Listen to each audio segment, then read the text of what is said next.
سڵاتان لێبێت و ئەم کاتتان باش بینەرانی ئەزیزی شارپرس بە شێوەیەکی ڕاستەوخۆ لە بەردەم قایمەتی هەڵەبجە لەگەڵتانین. دیارە ئەمڕۆ غاز فرۆشان لە سنووری پارێزگای هەڵەبجە گربوونەتەوە و ناڕزای خۆیان دەدەبڕن وەک لە دیمەنەکاندا دیارەکە لە پشتی و من کۆمەڵێک لە غاز فرۆشانەکە لە نێو پارێزگای هەڵەبجە هاتوونەتە ئێرە و گربوونەوە خۆ پیشاندانەکەن. من ئەمەوێت لە زاری خۆیانە بزانم. سڵاو لێ بێم کاتت باش. ئەوە بۆچی گربوون؟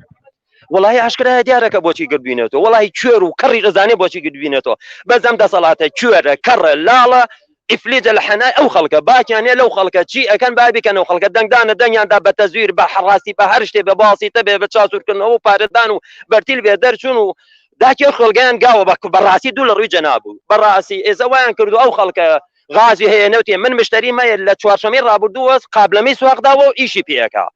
دەی باشێ دوو ڕۆژی تر بارانە ئەم داماوە چی بکە بڕۆ خۆی بکوژی خۆی بنێتە قوڕ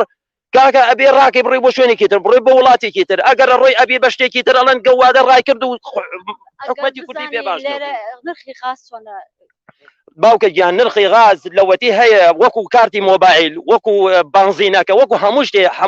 هەموو غازی هەزاریان خستوتە سەر لە کوردستانە 100,000 غاز ئەفرۆشێ لە ڕۆژەکە 100,000 حسابی قازانجەکەتە گیرفانی ئەم تێر نەبوو چەتر دزانەوە هیچ باکێکیانێ لەو خەڵکە باکە گیان والله بلا پەڕینێکی سەراسەری گەرەکە بە چەپڵ و فلود و دەف و نا ئەمانە